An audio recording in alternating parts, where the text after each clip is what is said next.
Bonjour, bonsoir à toutes et à tous, bienvenue dans l'émission F2N Toulouse. On est ensemble pendant 1 heure pour parler du TFC. Avec moi aujourd'hui une équipe remaniée, mais une belle équipe bien sûr, puisqu'on attaque, on aura les violets.com, on aura notre attaquant, c'est JB. Comment il va JB? Salut à tous, super content d'être avec vous. On a un milieu de terrain digne de la feuille de match, j'ai envie de dire, puisque c'est Vincent et Mehdi. Comment ça va les gars? Ça va super. Pourquoi tu es aussi déçu avec cette composition? C'est la charnière quand même. Ce qui manque notre grand milieu relayeur, Nathan, qui depuis qu'il y a une meuf, on ne le voit plus trop. On l'embrasse. Ça va Mehdi? Ouais, ça va tranquille. Par contre, je ne comprendrai toujours pas que Vincent joue au milieu de terrain. Les zéro progrès technique, il joue gardien, il a que ses mains, je ne vois pas pourquoi il joue au milieu. Quoi. Ouais, j'ai quelques dribbles quand même. Bon, je parle à la balle, mais quelques dribbles. En défense, messieurs, c'est pas la 10, mais c'est deux invités supporters qui auront le rôle de la défense aujourd'hui avec Mathéo et Maxime. Comment ça va, messieurs? Ça va super, merci. Pas trop défensif, mais ça va. C'est pas grave, de toute façon, personne ne joue à son poste ici. En tout cas, bienvenue à toi, Mathéo, et re-bienvenue à toi, Max, parce que tu étais déjà venu dans l'émission. Au programme aujourd'hui, les gars, en news, on aura le retour du site lesviolets.com, parce qu'après le petit accident, il y a le retour du site. Donc, on en profitera de. Une news. Ouais, c'est carrément une news. Donc, on profitera que JB soit là pour nous parler de tout ça. On fera bien sûr un retour sur TFC Chambly. On fera la présentation de Niort, TFC et les habituels pronos. On aura le débat avec les 9 derniers matchs de la saison. Nous permettront-ils de passer devant Clermont ou Troyes? Là, on aura l'interview supporter de Mathéo et on gardera 10 minutes à la fin. Ce ne sera pas un quiz, mais ce sera mieux. On parlera du projet de Maxime, puisque Max il a un projet sur le football amateur avec son club Passeport. Il va nous en dire un peu plus sur tout ça, parce qu'il y a un sacré projet. Du coup, on en saura un peu plus. Voilà, messieurs, pour cette 104e émission. Est-ce que tout le monde est prêt pour le coup d'envoi, j'ai envie de dire? Et si on te dit non, qu'est-ce que tu fais? Je suis dans la merde. Je suis carrément dans la merde. Allez, mais les gars, j'en profite si j'ai oublié. Vous pouvez réagir bien sûr sur la page lesviolets.com ou la feuille de match avec Vincent qui est ici et qui lira vos commentaires et vos réactions en direct. Juste, j'ai un petit souci sur le compte Les Violets, donc je vais réagir avec mon compte perso sur le Facebook lesviolets.com. Voilà. Pas difficile de lui faire perdre les nerfs. Enfin, quand on a vu Zico et Socrates rater des pénaltys, pourquoi pas Maradona? Toulouse, dont on connaît la créativité en termes de coups de pied arrêtés avec de multiples combinaisons. C'est parti, Ben Yedder. Ah, Maga de la tête! Incroyable! Yann Podigère pour frapper ce coup franc. 10 minutes à jouer dans cette rencontre, c'est parti direct! Et c'est marqué! Yann Podigère! Allez messieurs, on est parti pour cette émission. Et la petite news, c'est le retour du site lesviolets.com, parce que ça faisait un petit moment, une semaine, même dans 4 jours, qu'il n'y avait plus de site à cause d'un incendie chez l'hébergeur à Strasbourg. Du coup, plus de site, pas là pour ce week-end, et ça faisait pas de bien, entre guillemets, parce que ça faisait 14 ans, JB, comme tu le rappelais, que c'était la première fois que vous loupiez un match. Mais ça y est, vous êtes de retour. Est-ce que du coup, tu as quelque chose à nous dire pour ça? Déjà, je pense que tu es content que vous soyez de retour. On a vécu une semaine, on s'était quitté. En fait, on s'était quitté un peu la semaine dernière, un peu tous chafouins avec l'histoire Garand-Gabrielsen. Et c'était la nuit d'après. La nuit d'après, oui. Il y avait cet incendie. En fait, c'est le matin, je me réveille et j'ai un de mes meilleurs potes qui habite à Strasbourg et qui me dit ouais, vous avez vu la ville, il y a un énorme incendie et tout. Bon, alors, je tape Strasbourg sur Twitter et je vois l'hébergeur OBH en feu. Là, je rigole tout de suite un peu moins. Et non, notre site c'est tous les fichiers, les bases de données, c'est-à-dire les articles, les sondages, les membres, etc. du site qui ont cramé dans cet incendie, qui a touché beaucoup de sites. Il y a des gros jeux vidéo qui ont été touchés, il y a nos collègues aussi de Malik2.fr qui ont été touchés, nous. Donc vraiment, c'est quelque chose de majeur. Heureusement, il n'y a pas eu de victimes, ni blessés, ni décès dans cet événement. Mais c'est vrai que du coup, du jour au lendemain, on a tout perdu. Du coup, il y a tout qui est perdu, il n'y a rien qui pourra être restauré. Alors, en tout cas, notre objectif, quand on a appris ça, c'était tout de suite de relancer un site et une activité minimum. Et ça a pris beaucoup de temps, puisque tu vois, entre le feu, donc on a appris, on a commencé mercredi, jeudi, à commencer à faire les premiers travaux, à récupérer des anciens fichiers qu'on avait tous chacun à droite et à gauche sur nos ordinateurs pour revenir aujourd'hui. Et je remercie vraiment tout le monde, parce qu'en fait, entre-temps, on a reçu des messages, mais je ne m'y attendais même pas, de médias, de supporters adverses. C'était incroyable. On nous a même proposé des financements pour revenir vite, des développeurs, de nous héberger, des trucs. J'ai reçu des emails, mais ça se compte en centaines. Et donc, rien que ça, pour tout l'amour qu'on a reçu, vraiment un grand merci. On fait partie. Il y en a qui ne nous aiment pas et il y en a qui nous adorent. Et voilà. Et malgré tout, je vois aussi certains comportements qui changent. Donc, ça fait vraiment plaisir. On en a profité pour faire aussi une enquête auprès des supporters ce week-end qui pouvaient nous donner leur avis sur cette communauté. On a 800 réponses. Donc, ça va nous permettre de faire vraiment des évolutions sur le site, tant au niveau design que dans notre ligne éditoriale. Mais les premiers résultats, tous les 800 premiers résultats sont extrêmement encourageants et pas du tout alarmistes. Donc voilà, on a voulu vite revenir, on revient. Alors pour répondre à ta question, à l'heure où je te parle, on a perdu 14 ans de travail. Ça représente 60 000 articles, 10 000 membres, 4 ou 5 000 sondages et 200 000 commentaires. Voilà, aujourd'hui, on a tout perdu. Il nous reste un infime espoir de récupérer certaines données, une grande partie des données dans les 5 à 10 prochains jours, parce qu'il faut savoir, par exemple, que le site malique2.fr est toujours pas revenu. Je les ai eu au téléphone ce week-end. Alors, eux, ils espèrent vraiment tout récupérer. Mais pour l'instant, en fait, comme il y a eu un incendie, OVH attend de remettre de l'électricité petit à petit. Donc, nous, on a changé d'hébergeur. Aujourd'hui, on n'est plus chez OVH, mais on espère pouvoir accéder à nos serveurs chez OVH d'ici une petite dizaine de jours pour récupérer ces données.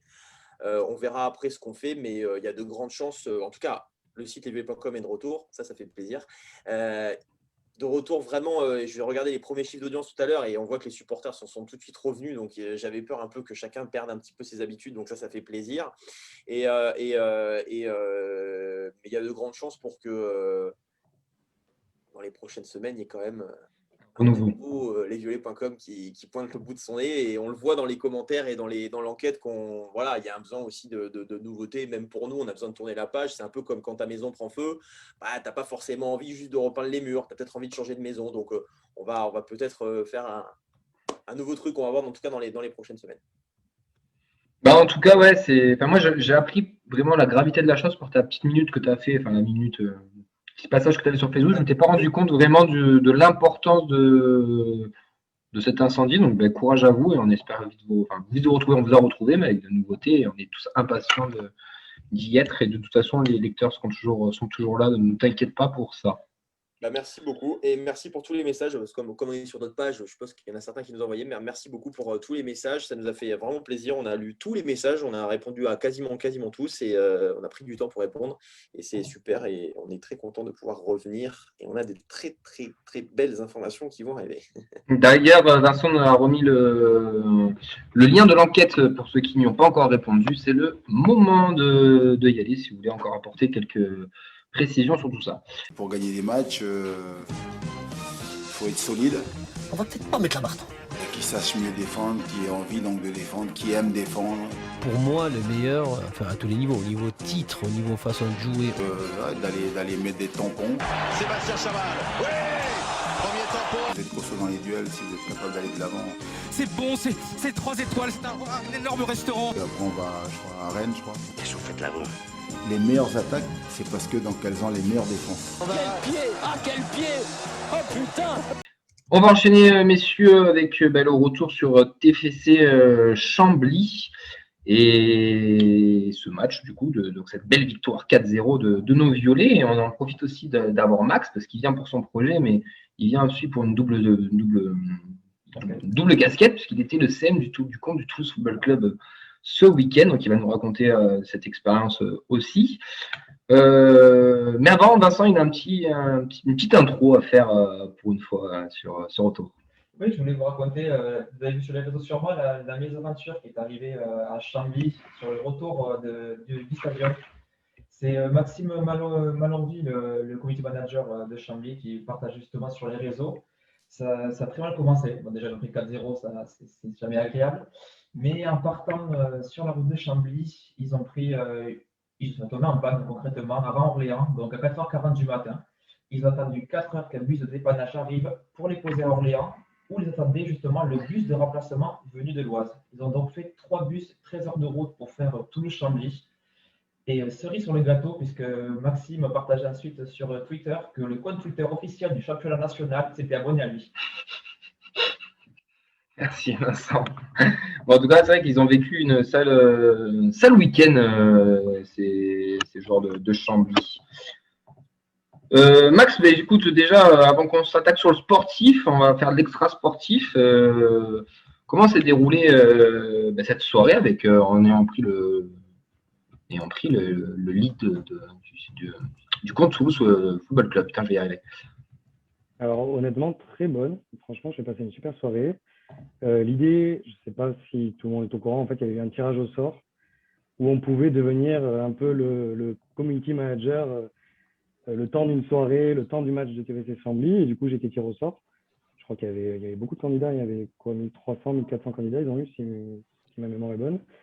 Et en fait, ils sont arrivés à 3. C'est les trois de la communication. Il y en a un qu'on connaît plus, je pense, c'est Vincent, qui est le journaliste qu'on voit assez souvent. C'est très sympa.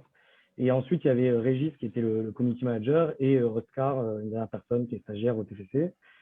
Et voilà, l'idée, c'est que j'avais assez carte blanche pour mettre un peu ce que je voulais, bon, tout en restant sur politiquement correct, évidemment. Mais voilà, je me suis rendu compte que ce n'était pas évident de regarder le match et en même temps de tweeter.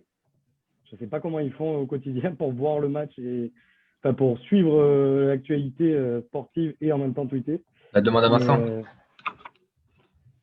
Ouais, mais ça ne doit pas être évident en tout cas. Mais j'ai passé une bonne soirée. Ils nous ont offert, parce que j'étais en fait avec mes colocataires, du coup on était 3, et ils nous ont offert 2 maillots, un de De Jaeger et un de mon nom. Et on a pris quelques prises pour une vidéo, je ne sais pas si elle sortira. On a fait quelques FIFA. Enfin, franchement, c'était bon enfant. Et non, vraiment, vraiment sympa, quoi. Et d'ailleurs, c'est l'anniversaire de Romain, on le salue parce qu'on lui souhaite un bon anniversaire, puisque c'est ton coloc et quand même, je sais que c'est son anniversaire aujourd'hui. Donc, exactement. Je sais qu'il regarde, donc je lui souhaite un bon anniversaire. Mais écoutez, messieurs, c'était quand même assez inédit comme chose du TEF. Donc ça s'est passé chez Max. Vous, de l'extérieur, rapidement, vous trouvez ça bien, pas bien, sans plus, vous en foutez? Bah, le concours en lui-même, j'ai trouvé ça bien. Après, je pense qu'ils peuvent travailler la forme avec vous, ce qui en est ressorti, Max. Je pense que vous avez pris beaucoup de plaisir à faire. Moi, ce que j'en ai vu, j'ai eu du mal à le suivre, honnêtement. J'ai eu du mal à tout suivre. Je pense qu'ils l'ont pas. Je sais pas. J'ai trouvé que c'est quelque chose qui a retravaillé. Moi, personnellement, en tout cas, je n'ai pas accroché à 200%. Et en plus, je vous connais tous les 3. Et c'est pour ça que j'ai suivi. Je pense que ça aurait été quelques notes. J'aurais regardé un seul truc et j'aurais de suite lâché. Je pense que ça a retravaillé, mais c'est juste le symbole de nouveau TFC. Voilà, qui va s'imiter chez les gens, qui lancent des trucs, on ne va pas dire innovants parce que ça doit exister ailleurs. Mais voilà, ça bouge un peu et pour moi, c'est le reflet de ça. Et rien que pour ça, que ça soit réussi ou raté, c'est le reflet du positif qu'on voit depuis la reprise du club. Mais franchement, c'est vachement ce que j'ai ressenti au final, c'est qu'ils voulaient surtout le fait qu'il n'y ait pas de football, enfin qu'il n'y ait pas de stade ouvert, quoi. Ils veulent un peu innover et faire venir les supporters, eux qui viennent directement voir les supporters, quoi. Je pense que ça ne sera pas la dernière fois qu'ils feront un truc de ce style. Après, est-ce qu'ils reproduiront l'expérience? Je ne suis pas forcément sûr, parce que ce n'est pas évident, eux, parce qu'ils doivent jongler sur toute la partie communication, à la fois le Twitter, mais aussi l'Instagram. Enfin, ils ont beaucoup de choses à faire pendant le match. Ils ont la réception aussi des images en direct qui sont données par les photographes sur le stade. Donc, c'était pas forcément évident pour eux de tout suivre, quoi. Vincent, un commentaire pour finir de la part d'un supporter et après on enchaîne sur le sportif. C'est Sébastien simplement qui dit que Mehdi est jaloux du maillot. Carrément. Mais ça, totalement, mais totalement. Je dirais pas que Vincent est jaloux non plus, parce qu'il va lancer un feuille de match chez toi, mais bon, ça après, c'est une autre histoire. Allez les gars, on enchaîne sur le sportif, messieurs, avec la compo du TEF, Dupé dans les buts de Wast, Amiens, Gabriel, Sen en défense avec nos pistons habituels, Machado, Moreira. Le trio Bata avait été sorti avec Spearing, De Jaeger, Van Den Boomen et Adli Hille en attaque. C'était un peu du classique côté toulousain. Une première mi-temps faible en occasion avec une grosse occasion en fin de première mi-temps pour nos violets, mais score à la pause 0-0, pas grand chose à retenir cette première mi-temps par une position stérile de nos Toulousains qui n'arrivaient pas forcément à trouver la faille. Mais en seconde mi-temps, ça s'est débloqué puisque on a imposé un rythme un peu plus soutenu. On a trouvé l'ouverture avec Van Den Boomen sur une première action magnifique, hein, tout simplement. À la 56e, Amiens, là, d'un corner, mettra le second. Puis là, le festival est parti avec un coaching gagnant, j'ai envie de dire, de notre ami Patrice Garande, puisque c'est Koné et Bayo qui vont s'illustrer pour le 3 et 4-0. Koné d'ailleurs après un joli 1-2 avec Amin Adli. Et Bayo sur un centre de notre poumon colombien, Machado, qui viendra mettre un joli 4-0 à Chambly. D'ailleurs, dédicace à Yves et Auxence, qui avaient le bon prono pour ce match. Messieurs, sur ce match, mais Mathéo, tu n'as pas trop eu la parole encore. Je vais m'orienter vers toi. Est-ce que tu as aimé ce match de nos Toulousains? Alors, je trouvais que la première mi-temps était très compliquée parce qu'on a eu du mal à essayer de trouver Brecht ou Branco ou Spearings. Les Chambly ont eu quand même des bonnes occasions. C'est quand même de presser. On a vu qu'ils n'étaient pas venus pour rien au stadium. Après, en seconde période, il y a eu du mieux. Le premier but de Branco a fait du bien sur une action collective. Après, le coaching gagnant qui fait toujours du bien. Koné et Bayo qui font toujours leur apparition et qui font toujours le travail qu'on leur demande. C'est dommage que ces deux-là, pour moi, n'ont pas la même capacité quand ils rentrent que quand ils sont titulaires. Mais ce sont quand même de très bons super subs, comme ils le disent, et que ça fait du bien de voir Koné et Adli, la fusion qu'ils ont entre les deux, qu'ils savent quand même la mettre. C'est de bon augure pour la suite et ça fait du bien pour le TEF, une victoire 4-0, même si on n'a encore une fois pas été impliqué pendant 90 minutes de mon point de vue. Garande a dit qu'ils étaient restés calmes et que le plan de jeu avait marché. Messieurs, est-ce que vous l'avez ressenti comme ça JB, toi, sur ce match, tu en as pensé quoi de nos violets? Je me suis emmerdé ferme en première mi-temps. Excusez-moi. Non, mais t'as raison.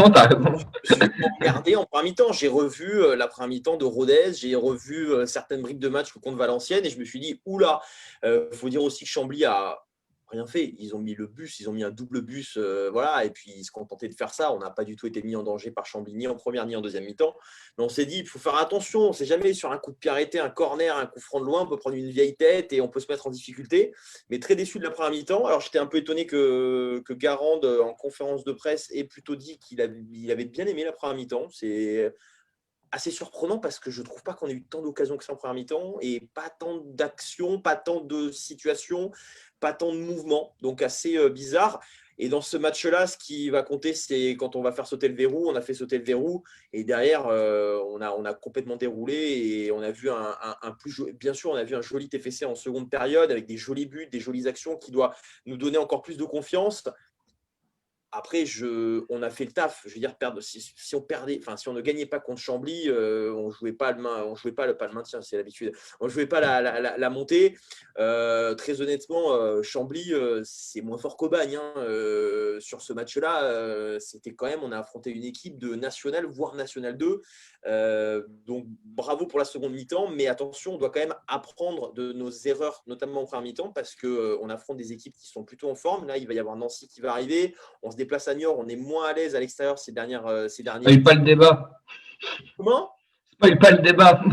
Non, mais c'est pas parce qu'en fait, on doit apprendre de notre première mi-temps pour ne pas reproduire les erreurs. Voilà. Mehdi, d'habitude, c'est toi qui me fais le petit résumé. Là, j'ai changé un petit peu. Donc, qu'est-ce que tu as pensé, toi? Est-ce que tu es d'accord avec ce que viennent de dire JB et Mathéo? Bah ouais, il y a deux visages. Honnêtement, la première mi-temps, moi, j'ai regardé 2 minutes et après, moi, j'étais chez des potes. J'ai fait toute autre chose toute la première mi-temps. Mais vraiment, la première mi-temps, je suis incapable de vous dire ce qui s'est passé d'autre. Non, mais enfin, si, parce que j'y jetais un œil. Mais quand j'y jetais un œil, je regardais 30 secondes et puis je relâchais derrière. Et honnêtement, c'est la première fois depuis un moment que ça m'arrive.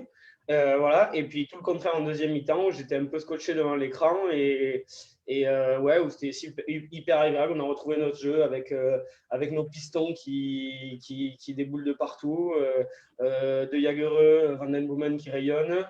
Et puis de l'efficacité aussi. Voilà, c'est quand même des choses qui reviennent souvent depuis le début de l'année. On est quand même super efficace depuis le début de l'année et super adroit devant le but. Et Et bien voilà, on a retrouvé un TFC qu'on voit plus souvent. Mais effectivement, l'adversaire, pendant toute la deuxième mi-temps, moi, j'avais honnêtement entre les maillots, le nom de l'équipe, etc. Enfin, franchement, c'était très dur. Chambly, à un moment donné, à la fin, j'avais presque de la peine, quoi, parce que c'était hyper dur pour eux. Ils ont vécu une période difficile aussi avec le Covid. Est-ce qu'ils en ont vraiment récupéré et est-ce que c'est pour ça qu'ils ont baissé physiquement en deuxième mi-temps? J'en sais rien. Mais ils m'ont fait peine en deuxième mi-temps, vraiment. Et voilà. Et puis, bon, nous, le 4-0, j'ai presque envie de dire que c'est normal. Voilà, job fait, on coche la case, merci, au revoir, on passe à autre chose. Ce qui est rassurant dans ce match, c'est les buts qu'on marque, ce sont des buts vraiment construits. Enfin, le premier, je crois que c'est 18 passes ou quoi. Le Sud Koné aussi, c'est vraiment personne à l'intérieur avec un 1-2 entre Adli et Koné. Machado qui centre pour Bayo à la fin. Enfin, on a des vraies actions construites. On a réussi à déplacer leur bloc parce qu'il y avait un gros bloc en face.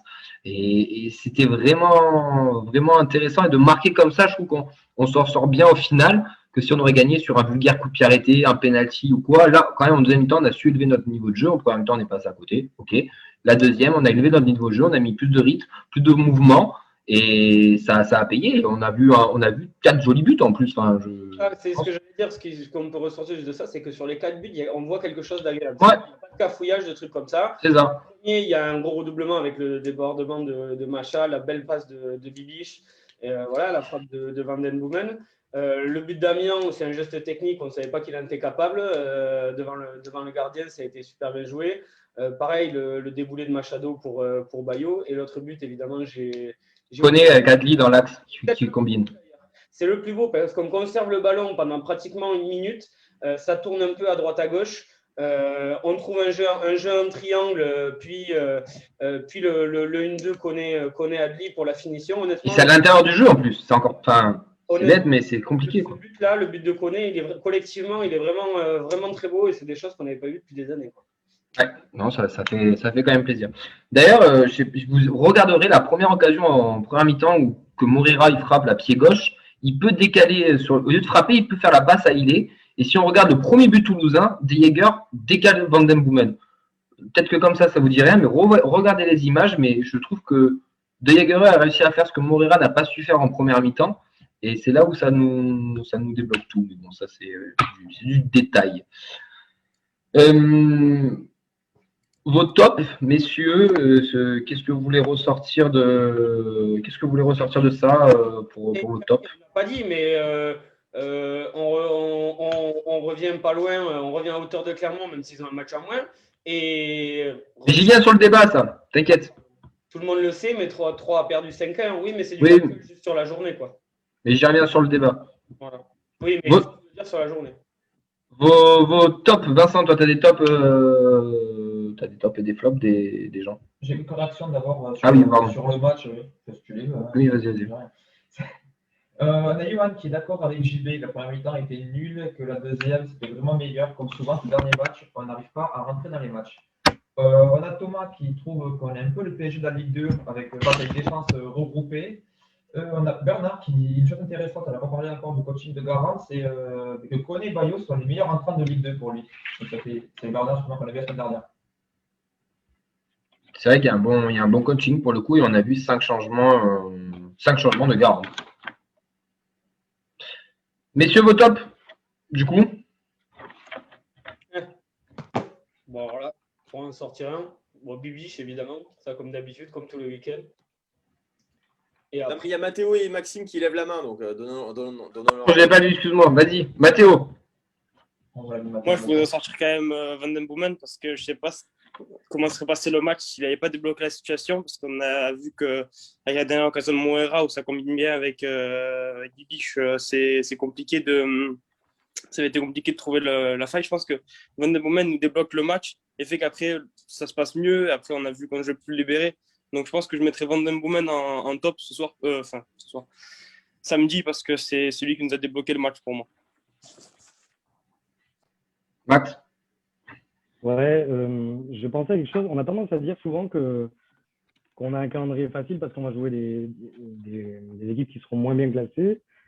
Bon, Chambly en fait partie, mais quand tu es 19e de Ligue 2, je pense que tu as tout intérêt à essayer de te maintenir, évidemment, faire un gros match. Est-ce que c'est pas aussi pour ça que la première mi-temps ont été pas forcément dedans, parce que eux, peut-être, ont réussi à nous faire déjouer?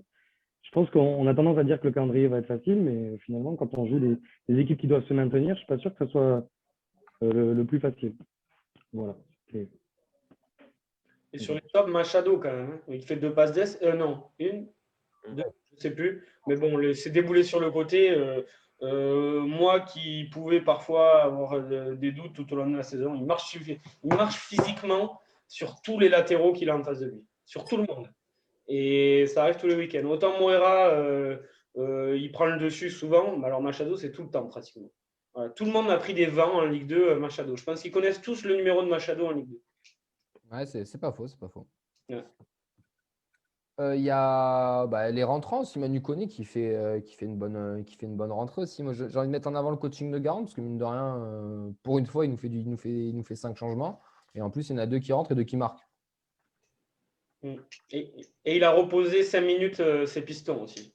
Et si rapidement là sur les tops et les flops, mais aussi le retour de Gabrielsen, son replacement, sans rentrer dans les détails des machins, c'est son replacement, le fait qu'il soit axe gauche et pas axial. Est-ce que vous n'avez pas trouvé ça plus rassurant aussi derrière? Alors par contre, paramètre à prendre en compte, c'est que Chambly n'a pas proposé grand-chose non plus.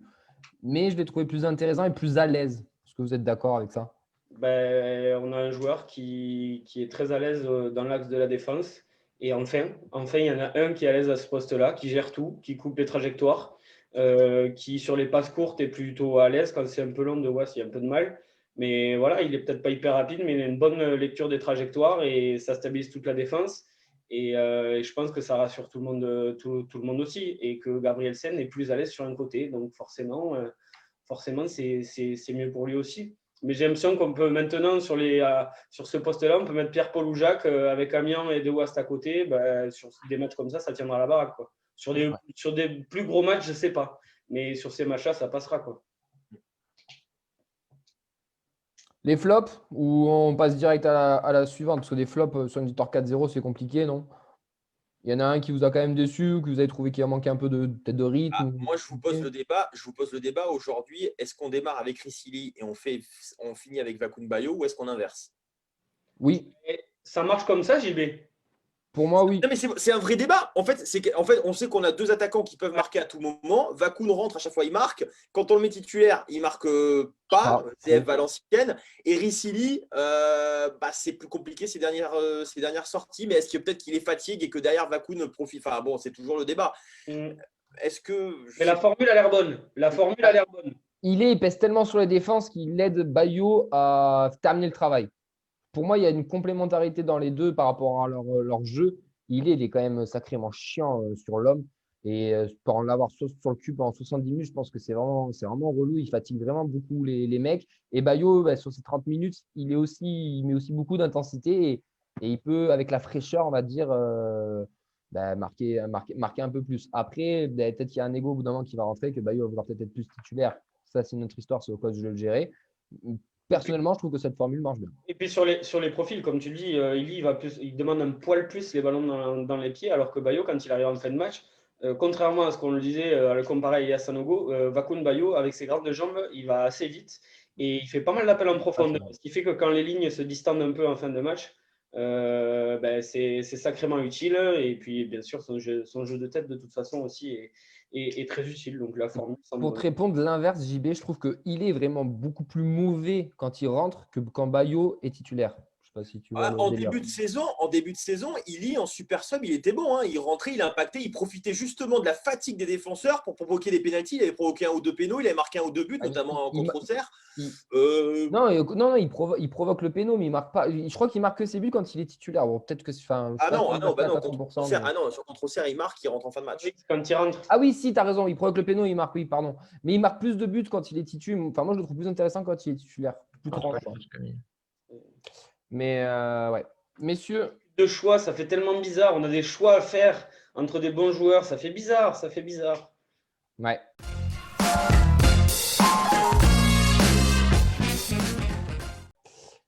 On enchaîne, messieurs, parce qu'on prend un peu de retard. J'aimerais qu'on passe un peu plus de temps sur le débat. La preview Toulouse, New York TFC, c'est le prochain match, notre prochain match. New York, c'est 5 derniers matchs, 3 défaites, 1 victoire, 1 nul, 34 points. C'est le dernier match avant la trêve internationale. Surtout, je vous propose qu'on passe de suite au prono parce que sur le débat, on va parler du calendrier. On va comparer les calendriers aussi du quatuor de tête. Donc, je vous propose qu'on passe direct au prono. Messieurs, JB, qu'est-ce que tu nous pronostiques pour ce New York TFC? Je peux passer après? Si tu veux. Mehdi. 2-1 pour Toulouse, but d'Ili et j'en sais rien, moi. Spearing sur penalty. Mathéo. Moi, j'irais bien aussi un 2-1. Je pense Adli et Bayo. Après, à Niort, on nous a gagné 2 fois cette saison, il me semble, en Coupe de France et en championnat. Il y a 2 joueurs que j'affectionne particulièrement, c'est Ba et Bilal Boutoba, le jeune ailier. Donc, je verrais bien Bilal Boutoba nous poser quelques soucis, même si ça dépend de quel côté il joue. Du côté de Machado, c'est souvent très costaud. Mais Moreira est un peu moins rapide, donc ça dépend de quel côté mettre Boutoba, mais je pense qu'il peut nous faire du mal dans ce match. S'il est on, s'il est on, oui, lui, il est un peu intermittent du spectacle, il peut être très bon et parfois disparaître. Il est sur FIFA, Mehdi, ou pas? Non, mais on le connaît, c'était quand même une pépite de Bielsa, je crois que c'est à l'époque de Marseille, il était parti à CI ensuite. C'est un joueur qui était après parti à Montpellier que j'avais vu avec la réserve de Montpellier, ouais. Et qui est pas mal, mais qui, quand il n'a pas envie, il n'a pas envie, quoi. Max, ton prono? Moi, je dirais 2-0. Je dirais Bayo et Koné. J'y vais, du coup. Est-ce que tu es prêt? Ouais, j'hésitais entre la victoire du TEF et le match nul, mais vous mettez tous des victoires. Donc, en fait, bien sûr, j'espère une victoire, mais je vais dire, j'ai peur du 1 partout. Je sais pas pourquoi. Un match nul à Niort sur un match à l'extérieur, on a un peu plus de mal. Je sais pas. Je vois 1 partout avec un but de. Gabrielsen, t'es obligé, Gabrielsen, t'es obligé, JB. J'ai rien contre Gabrielsen. Putain, c'est incroyable cette histoire. Dans 5 ans, on s'en souviendra. Non, je vais dire 2 Wast. Un but de 2 Wast de la tête. De Wast. Je sais pas, c'est dur. De toute façon, allez, je suis nul. Vincent. Juste avant, je vais donner le prono de Samuel qui a dit 1-0 pour Toulouse, but de VDB. Voilà, quand ça c'est fait. Je note que JB triche aussi donc au prono comme au quiz, puisqu'il faut le temps de démarrer la live box pour chercher apparemment avant de donner un prono. Mais qu'est-ce qu'il veut, lui, là? C'est gratuit, complètement. Et donc, je vais dire 3-1, but de Bayo, but de Machado, et pour faire plaisir à la coloc, je vais dire but de Moreira.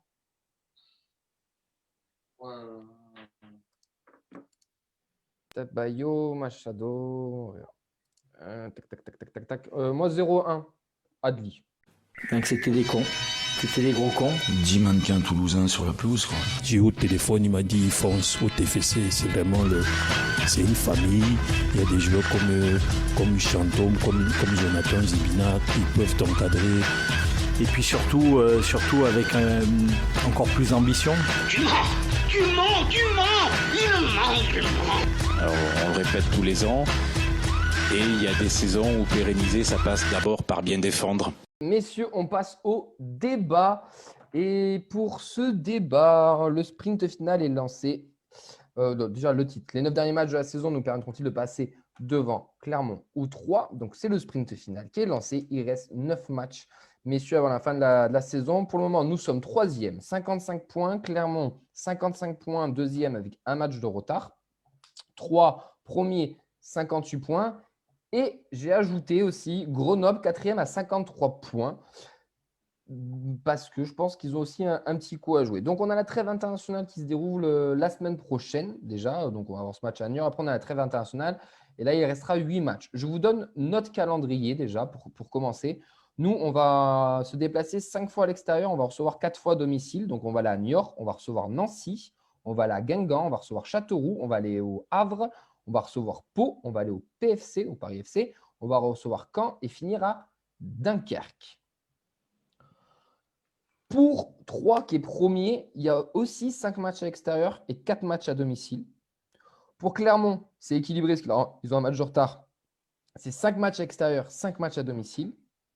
Et on a Grenoble, qui, eux, ont 4 matchs extérieurs et 5 matchs à domicile. Mais dans leur calendrier, je vous le donnerai après en détail, eux, ils vont se taper. Ils vont aller à Troyes et ils vont recevoir Clermont et ils vont aller à Auxerre. Donc déjà, ils ont un calendrier un peu plus compliqué. Messieurs, déjà là, par rapport à ce qu'on a vu, ce qui nous reste, donc les équipes, je répète, Niort, Nancy, Guingamp, Châteauroux, Le Havre, Pau, Paris FC, Caen, Dunkerque, qui sont plus ou moins des équipes de moitié de tableau, peut-être à part le PFC et le Havre ou Nancy qui peuvent nous donner du fil à retour. Bref, voilà, qui peuvent nous faire des problèmes. Je répète, Mehdi, comme il nous l'a dit, Nancy qui en a mis 5 quand même ce week-end à 3, donc qui a relancé, on va dire, un petit peu le suspense parce qu'on ne s'y attendait pas trop. Par rapport à notre calendrier, déjà, on finit à l'extérieur. Il y a un point commun aussi, on finit 3. Clermont et Toulouse finissent leur dernière journée à l'extérieur. Pour vous, est-ce que on va arriver à passer devant, sachant que Clermont aussi, cas de Covid, beaucoup de joueurs, encore beaucoup de cas positifs d'ailleurs, qui ne sont pas tous encore soignés.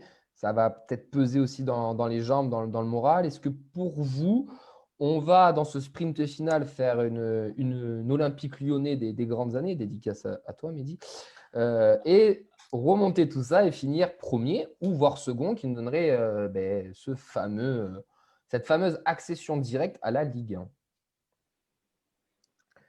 Ouais, bonne question. La semaine dernière, je t'aurais dit non. Merci. Non, mais la semaine dernière, je t'aurais dit non. Donc, il y a 15 jours, je t'aurais dit non. La semaine dernière, avec les cas de Covid à Clermont, il y a une grosse incertitude pour eux parce qu'en fait, on ne sait pas comment va réagir Clermont à cette situation-là. Honnêtement, moi, j'en sais rien du tout. Je ne suis pas Madame Irma. Ouais. Et puis maintenant, je commence à un peu plus y croire. Donc, je deviens complètement fou, en fait. Je change d'avis tous les week-ends parce que, honnêtement, la défaite de 3, 5-1 face à Nancy, moi, je suis tombé sur le cul, personnellement. Moi, je voyais complètement 3, mais dérouler jusqu'à la fin du championnat. Et eux, on n'allait plus les revoir, mais apparemment, ils sont capables de se faire attraper, même contre des équipes un peu moins bonnes qu'eux. Et puis, oui. Non, moi, si on me demande, est-ce qu'on va le faire, moi, je ne vous dirai jamais oui ou non, parce que pas le genre à faire des pronostics, mais est-ce qu'on peut le faire? Évidemment que oui, parce qu'on a eu des signaux positifs qu'on n'avait pas eu, notamment après la défaite à Valenciennes et puis la défaite à Rodez, où on était un peu la tête sous l'eau parce que les autres enchaînaient les bons résultats. Et puis voilà, il y a des signaux qui nous font dire que maintenant, ça redevient possible. Voilà. On ressort un peu la tête de l'eau et tant mieux. Voilà, on y a toujours cru et on y croit peut-être même un peu plus maintenant. La semaine dernière, avant le match, la défaite de 3, je parlais justement à un pote qui est supporter troyen. Donc lui, il est comme nous, mais sauf qu'il suit tous les matchs de 3.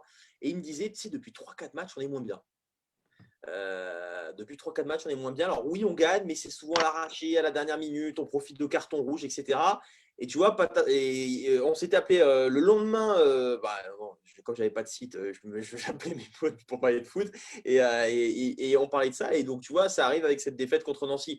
Après, je pense que par rapport à nous, là, ça va être Madame Irma, on peut dire on va gagner autant de points, etc. Je pense que même si on est troisième, on a notre avenir entre nos mains ou entre nos pieds en tout cas. Si on arrive à récupérer un maximum de points, on sera dans les 2 premiers parce que 3 et ou Clermont vont à un moment donné lâcher des points comme nous, on en a lâché. Si on en lâche trop, on ne sera pas dans les 2. Si on réalise une fin de saison en boulet de canon, comme on a eu des super séries en fin d'année 2020 et début d'année 2021, très honnêtement, on fera partie des 2. On a quand même quelques rencontres pas faciles. On voit que Nancy, ils sont capables d'en mettre 5-3 et on va les affronter. On a Le Havre, on a Guingamp, on a le PFC. Bon, c'est des équipes, ils vont peut-être pas jouer grand-chose, peut-être ils sont au milieu de tableau, mais ça joue quand même au foot, ce sera beaucoup plus fort que Chambly. En même temps, on a des matchs qui semblent un peu plus faciles, je pense à Pau et tout, mais ils vont jouer leur Pau sur les dernières rencontres. Leur Pau va jouer sa Pau sur les dernières rencontres. Donc, on ne sait pas trop. Je pense que là, on a joué l'équipe, je pense, la plus faible, peut-être à voir avec Châteauroux, qui vraiment est très, très faible. Attention, on va quand même affronter Khalidou Sidibé, on aime bien relancer les anciens joueurs du TEF. Ne faisons pas quand même les beaux. Mais je pense que si on arrive à à recréer une dynamique qu'on n'a plus depuis quelques semaines, parce qu'on perd, grosso modo, on fait un match sur 2. C'est ce qu'il va falloir retrouver tout de suite. Et Garand et les joueurs le savent, il nous reste 9 matchs. Sur 9, il faut qu'on en gagne 7 ou 8. On a du mal à l'extérieur, surtout si on regarde les derniers matchs. On ne gagne plus à l'extérieur. On a plein de calendrier, c'est 5 extérieurs, 4 domiciles. Donc, c'est vrai que ça va être compliqué. Il y a une équipe d'ailleurs qui va affronter les 4. Là, c'est Châteauroux. On va tous y avoir droit. Grenoble, Clermont, Troyes et nous, on affronte tous Châteauroux. 3 points pour tout le monde. C'est peut-être eux qui vont nous donner le maintien, la montée. Qui sait. Ouais, non, mais ça va faire 3 points pour tout le monde. Châteauroux, c'est dur quand même. Ouais. On a Clermont, non, mais ici Clermont qui a un calendrier aussi un petit peu particulier. Moi, je pense que le coup du Covid va vraiment peser dans les têtes parce que Clermont était vraiment sur une belle série et ils sont du style aussi à toujours être bien et dans le sprint final justement à couler, à s'effondrer un peu. Je pense que leur vraie chance, elle était l'année dernière à cause l'année dernière. Il n'y a pas la fin du championnat, je ne pense pas que le lancement. Je pense vraiment que c'est Clermont sur la dynamique qui aurait peut-être fait plus quelque chose et qui méritait peut-être plus. Cette année, c'était parti pour. Mais avec ce Covid, je pense que ça va leur mettre un gros frein. Je pense que les sportifs, qu'on le veuille ou non, ça met quelque chose physiquement. C'est très compliqué de reprendre surtout un statut professionnel. Déjà, chez les amateurs, c'est compliqué. Alors, chez les professionnels, je pense qu'il y a un vrai impact et ça va sûrement leur faire beaucoup de mal. Malheureusement pour eux, mais peut-être heureusement pour nous parce que ça va peut-être nous d'en profiter et de glaner des points où clairement on n'en glanera pas et qu'on pourra leur passer devant. C'est pour ça qu'on a notre Moi, je le vois là. Au pied. Si on gagne sur les 9 prochains matchs, on en gagne 8, on sera dans les 2. Bien sûr, tout à fait. Max, par rapport à ce calendrier toulousain et ce calendrier aussi des équipes adverses, est-ce que toi, tu penses qu'on peut le faire ou pas? Moi, je rejoins Mehdi dans tout ce qu'il a dit. Je pense que on ne peut pas forcément savoir, ça va trop dépendre des… Enfin, on ne sait même pas, du coup, tu vois, c'est compliqué de dire. Hein. Mais par rapport à ce que tu as dit sur Clermont, moi, j'ai eu le Covid au moment où on joue au football et ça m'a tué, honnêtement, bien 1 mois et demi où je sentais qu'au niveau respiratoire, je ne pouvais pas revenir à 100%. Enfin, j'ai mis bien 1 mois et demi avant de revenir. Donc, si jamais eux l'ont vécu comme ça, je pense qu'on peut être inquiet pour eux, ça c'est sûr. Ouais, et puis toi, tu n'es pas professionnel, donc ce n'est pas la même intensité. Je ne dis pas qu'on aura l'occasion d'en parler à la fin de l'émission, mais ce n'est pas la même intensité. Donc je pense que ça va quand même jouer des tours. Il y a des exemples en pro. Hein. Depuis qu'il a eu le Covid, Wissam Ben Yedder ne finit jamais un match. Exactement. Voilà. Et je pense il y a Moreira aussi. Moreira, au début de la saison, il a mis vachement de temps pour revenir. Et il a dit d'ailleurs qu'il avait un petit peu chié. Ouais, il y a pas mal de joueurs qui ont galéré. Sarabia aussi au PSG. Enfin, voilà, ça peut laisser des traces. Et si ça laisse des traces, vu qu'il y en a beaucoup qui l'ont eu, il suffit qu'il y ait 2-3 joueurs et 2-3 joueurs clés. Ça peut peser très lourd parce que je ne pense pas qu'eux, par contre, aient un énorme effectif. Vous me direz, moi non plus, mais voilà, ils n'ont pas non plus un énorme effectif.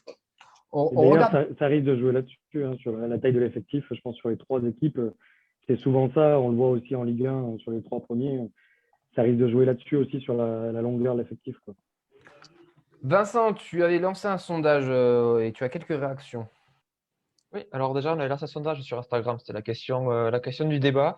C'est assez confiant. Hein, 48 votes positifs contre 3 négatifs. Donc, il y a 48 personnes qui pensent que l'on va finir dans le duel de tête. Sur les réactions, là, sur le live, c'est beaucoup voient 3 lâchés en tout cas. C'est clairement, parmi toutes les personnes confiantes, la plupart pronostiquent que le ticket montant directement sera Toulouse et Clermont.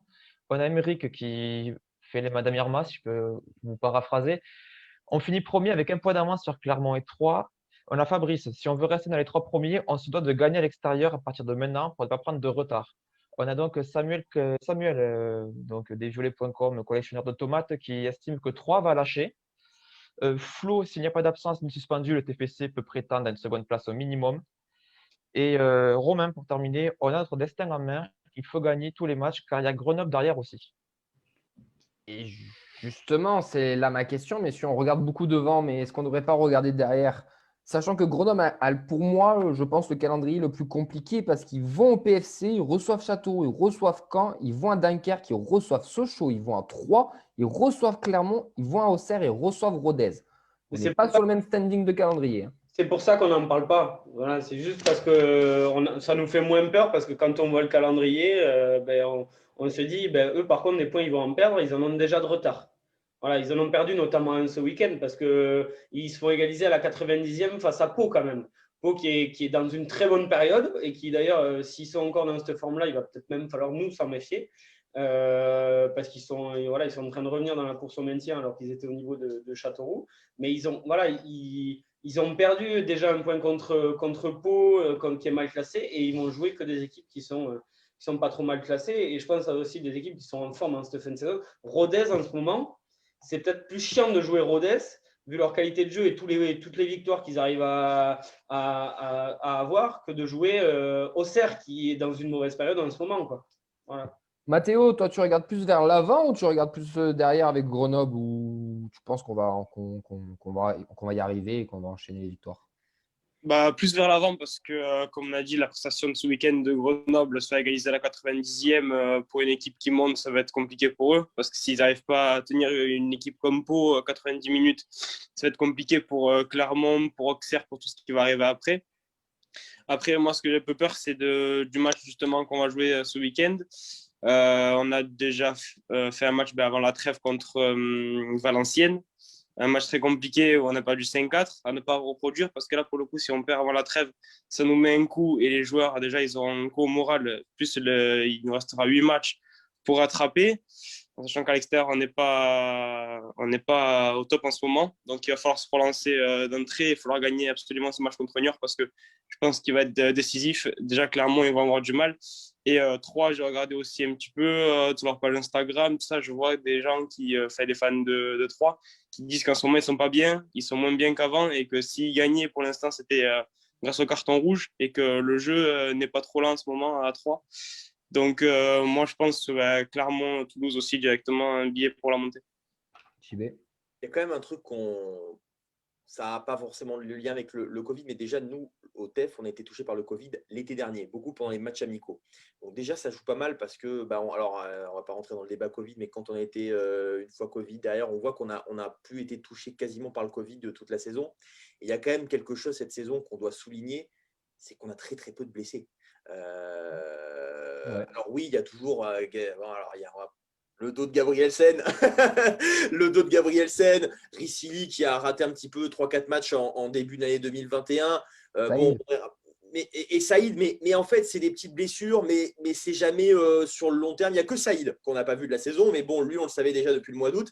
Mais cette année, Garande peut compter quasiment à chaque fois sur un effectif au complet. Il y a le milieu de terrain, c'est tout le temps le même. L'attaque, Adli, même s'il a un problème au genou, il est tout le temps là. La défense, il arrive toujours à retomber sur ses pattes, même quand il n'y a pas Gabrielsen. Les pistons, les amis, on vit un truc extraordinaire. On fait une saison avec un piston gauche. Voilà, et qui n'a pas joué depuis 1 an. Je ne sais pas quand est-ce que ça va péter, mais si ça pète, ça va être catastrophique. Mais pour l'instant, ça tient et touchons du bois pour que ça tienne jusqu'à la 38e, voire peut-être même jusqu'au barrage. Mais on est quand même… Alors, est-ce que c'est le staff médical? Est-ce que c'est la préparation physique? Est-ce qu'on a beaucoup de chance ou est-ce que c'est un peu de tout ça? Mais il faut dire aussi qu'on est préservé de ça depuis plusieurs temps maintenant, depuis quasiment le début de la saison, et pourvu que ça dure. C'est vrai que sur ça, les blessés ont été un peu moins touchés. On ne va pas parler des terrains, c'est pas les terrains sont mieux parce que c'est toujours la même cata. Mais il doit peut-être une meilleure préparation physique, peut-être une meilleure approche aussi des préparateurs. Hein. Mais c'est vrai que bien sûr. Comparé à l'année dernière, ça serait même intéressant de regarder les stats. Et une équipe qui, comme l'a dit JB, c'est toute l'équipe entière, c'est pratiquement tout le temps la même. Ouais. Et on a quand même eu un creux physique fin janvier, début février. Donc là, on est en train de revenir, je pense, correctement pour la fin de saison. Et peut-être que quelque part aussi, c'était peut-être des choses de prévues. Hein, c'est des choses aussi. Il y a des équipes qui ont toujours des creux à certaines périodes et qui ont prévu des pics de forme un peu plus tard, et notamment pour finir les saisons. Et on espère que c'est ça et qu'il n'y aura pas de casse parce qu'il y a des joueurs qui ont pas mal joué. Ouais. C'est pour être prêt pour la Ligue des Champions en avril, ça, en général. Il y a Christophe qui travaille avec nous sur le site et qui fait remarquer quelque chose, et c'est vrai qu'il faudra voir un petit peu, mais qui dit que de mémoire, on avait eu moins de blessés dès l'arrivée du nouveau staff de préparateur physique qui s'appelle Guillaume Ravet, qui avait tout eu dès le départ. Quand il est arrivé sous Denis Zanco, qui avait eu de super bons échos dès son arrivée, notamment auprès des joueurs, et qui est toujours là avec le staff de Garande. C'est vrai que l'année dernière, entre janvier et entre janvier et mi-mars, il y avait peut-être eu un peu moins de blessés. Donc C'est C'est sûr que ça doit avoir un impact au bout d'un moment. Enfin, et c'est la aussi, preuve, hein. c'est aussi à souligner, et comme par hasard, dès qu'on renouvelle un peu le staff médical et les préparateurs physiques qui étaient toujours les mêmes depuis des années, il y a du mieux. C'est cool. C'est pas les pelouses en tout cas, c'est pas les pelouses du centre d'entraînement, ça c'est sûr. Ça, c'est clair. Non, mais tu vois, ils ont trouvé des solutions. Ils vont s'entraîner parfois au stadium et parfois à Muret. Bah, tu vois, des petites idées. Ouais, c'est vrai qu'une équipe professionnelle qui va s'entraîner à Muret, sur le principe, c'est un peu bizarre. Mais en tout cas, Même si c'est un club affilié. de blessures, bah, c'est cool. C'est un club affilié aussi, donc ça aide. Bien sûr. Messieurs, je vais finir sur une petite stat. Mais on est la 6e meilleure défense à égalité avec Auxerre. Bon, la meilleure attaque, certes, mais la 6e meilleure défense à l'heure actuelle, je trouve ça beau quand même parce que quand on voit comment on s'est inquiété pour notre défense, etc., et bien, à l'heure d'aujourd'hui, on est la 6e meilleure défense. Donc, Avec 13 ou 14 clean sheets de Maxime Dupé. Ouais.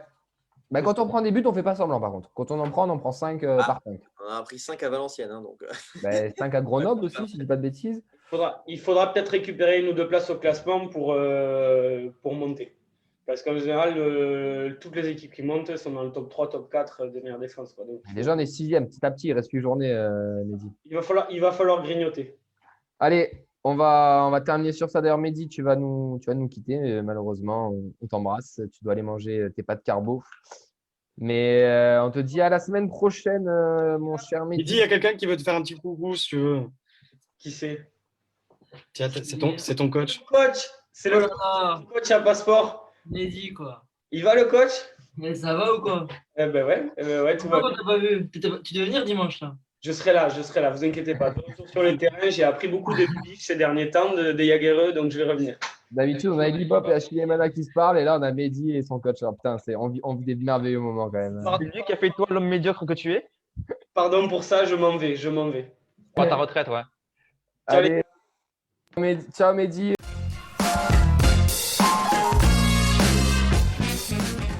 Max, tu étais venu, alors bon, à la base, tu étais CM du Contre Toulouse Football Club, mais tu n'es pas venu que pour ça. On a Mathéo qui revient. Max, est-ce que tu peux nous parler de ton projet autour du football amateur, parce que tu es en train de faire un film autour de ça? Exactement. Alors, je ne sais pas si vous l'avez vu, j'ai tweeté par rapport à ça, justement pendant le match du TFC. L'idée, et j'ai la personne avec moi d'ailleurs, si tu veux venir. J'ai le réalisateur du coup du film qui est là, qui s'appelle Florian. Yes. Voilà. Alors l'idée c'est qu'on va en fait défendre à travers justement ce documentaire les valeurs du football amateur.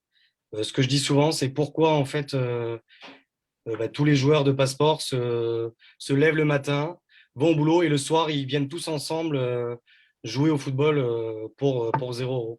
Voilà, c'est un peu le club où tu joues. Hein. Exactement, et Passeport, qui est le club, c'est un club de FSGT. Pour ceux qui ne connaissent pas la FSGT, c'est une fédération qui est un peu parallèle à la FFF. Pour les connaisseurs, on a le Forza Viola d'ailleurs qui fait partie de cette fédération. On a l'équipe de Vincent aussi qui fait partie de cette fédération. Et voilà, tout est axé surtout sur le plaisir, sur cette notion du football, mais sans derrière aucune contrepartie.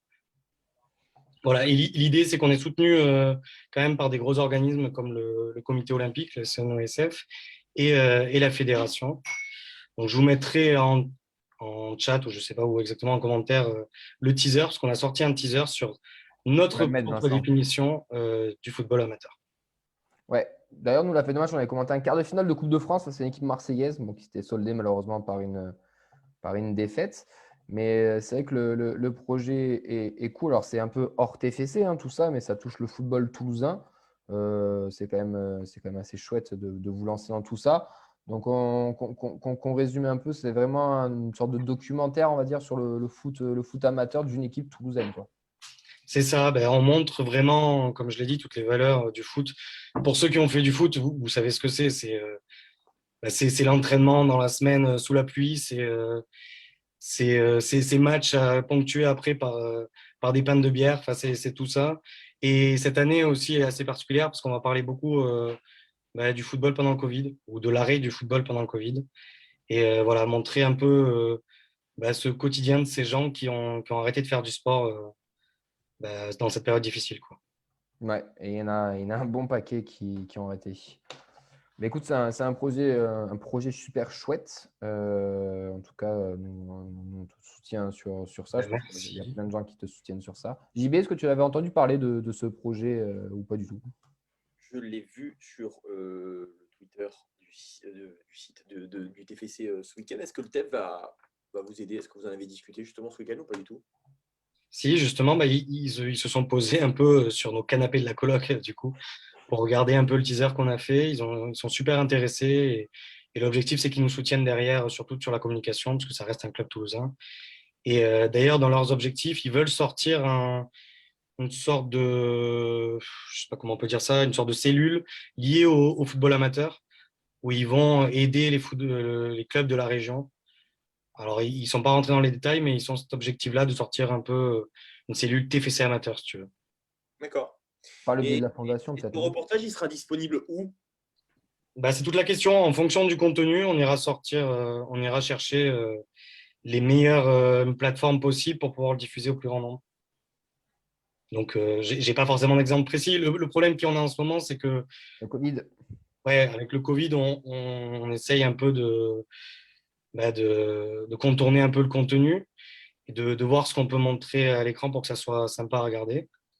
Mais de toute façon, il y a plein de belles choses à raconter et voilà, en fonction du contenu, on ira chercher le plus grand possible pour que ça soit diffusé au plus grand nombre.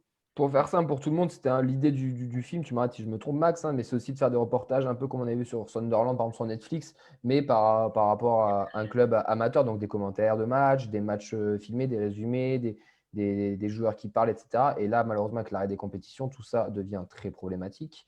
Mais du coup, ça vous donne l'idée de repartir aussi sur cet arrêt-là, etc. Mais peut-être que le projet, au lieu de se finir cette saison, se finira peut-être un peu plus tard. Je ne sais pas, Max, à cause du Covid, peut-être que on va pousser un peu plus loin le film ou vous allez vraiment vous arrêter que sur cette saison?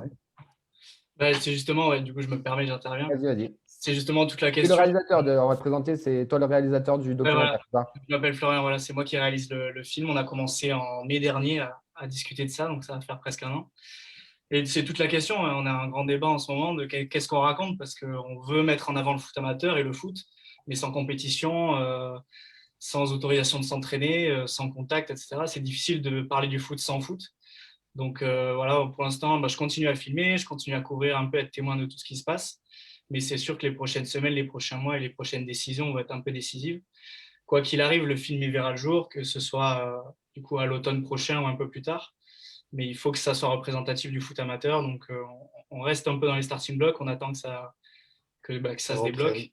Et en attendant, on continue effectivement à questionner tous ces joueurs sur leur passion, leurs souvenirs, qu'est-ce qui les fait vibrer quand ils vont s'entraîner, comme le disait Max, sous la pluie, tard le soir, etc. Voilà, il y a quand même plein de choses à raconter, plein d'histoires et de destins entre tous ces joueurs qui sont très différents mais qui portent le même maillot. Et voilà, c'est ça qu'on essaie de montrer, quelle que soit la situation. En tout cas, l'idée et le projet est vraiment chouette et on vous soutient totalement dans tout ça, messieurs. Je rappelle que Vincent a mis le lien du teaser sur les commentaires, donc n'hésitez pas à aller les voir, à aller les checker, leur envoyer peut-être des propositions d'idées. Qui sait, peut-être qu'il y en aura qui auront des belles propositions à vous faire. Et puis en espérant vite qu'on retrouve les terrains pour tous les amateurs du ballon rond et qu'on puisse aussi, puissiez terminer ce magnifique documentaire qui est en cours de réalisation. En tout cas, merci à tous les deux d'être intervenus sur ça.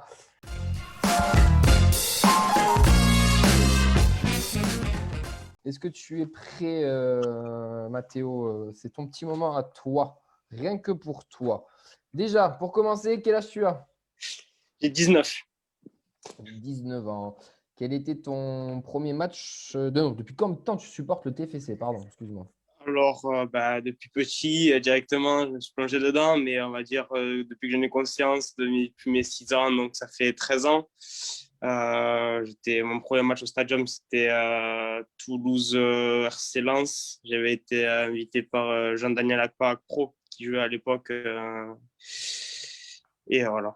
Qui joue à la Lazio d'ailleurs maintenant. Qui joue à la Lazio maintenant. Il a une belle petite carrière. Comment tu es devenu supporter du TEF, Mathéo? J'ai suivi les pas, on va dire, de mon père, de mon frère.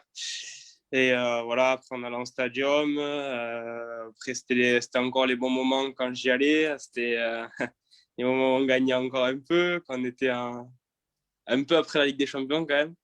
Mais non, c'était des bons moments encore. Ben, en parlant de bons moments, c'est quoi ton meilleur souvenir? Mon meilleur souvenir, je pense que c'était le but de la tête de notre cher gardien, qu'on aimait tant. Amada, qu'on embrasse Oui. d'ailleurs, qu'on avait reçu dans l'émission. Ouais, c'était particulier. Ouais, c'était un moment fort, ça c'est clair. Mathéo, 5-2, une défaite face à Marseille, c'est ton pire souvenir. Pourquoi? Parce que moi j'habite Marseille, donc voilà, c'est des amis marseillais, on avait mené 2 fois au score. Après, ce qui m'avait pas beaucoup plu, bon après on ne peut rien y faire, mais c'est qu'il y avait beaucoup de supporters marseillais au stadium, ça on le sait à chaque fois de toute façon. Et ça fait un peu mal au cœur quand même de voir autant de supporters marseillais dans notre stade, on a envie d'avoir une faveur comme ça aussi.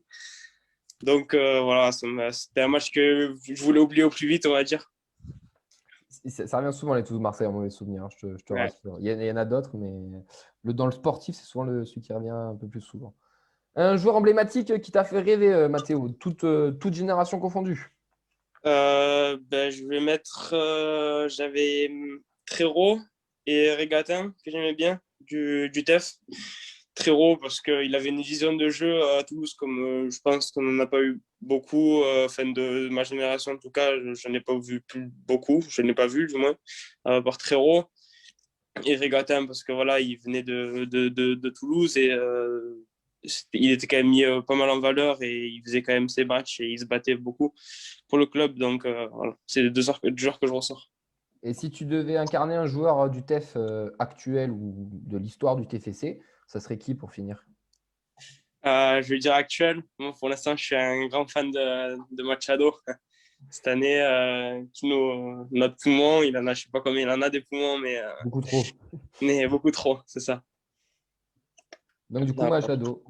Je ne suis pas sûr, il faudrait qu'on regarde, mais je pense que tu es un des premiers à nous citer un joueur actuel de l'équipe. Ouais, mais c'est bien. C'est le renouveau du club, c'est parce qu'on va reconquérir la ville, donc on va reconquérir les joueurs qui sont dedans. Tu as bien raison. Mais écoutez, messieurs, voilà, c'est la fin. En tout cas, un grand merci, Mathéo, pour cette fin d'interview qui était un peu, du coup, un peu rythmée par la vidéo. Mais si tu habites à Marseille, c'est sûr, c'est les mecs marseillais qui t'ont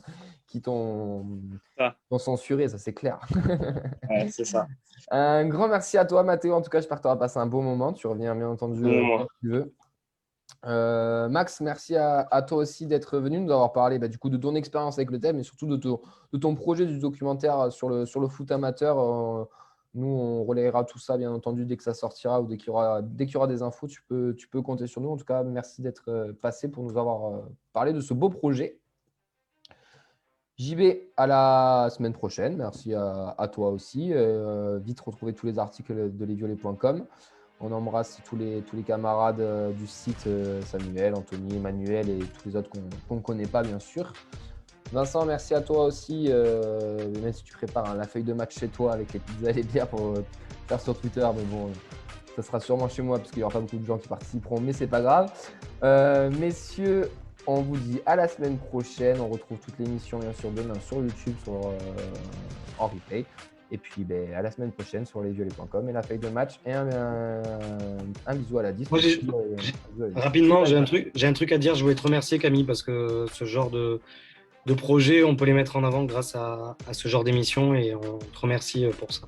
Avec grand plaisir. Écoute, c'est avec grand plaisir et on sera là, mec. Pas de souci. On reviendra commenter un match s'il faut, mais par contre, la prochaine fois, il faudra gagner, sinon je vais être obligé de rechausser les crampons. Allez, messieurs, sur ce, passez une bonne soirée. Ciao, à bientôt.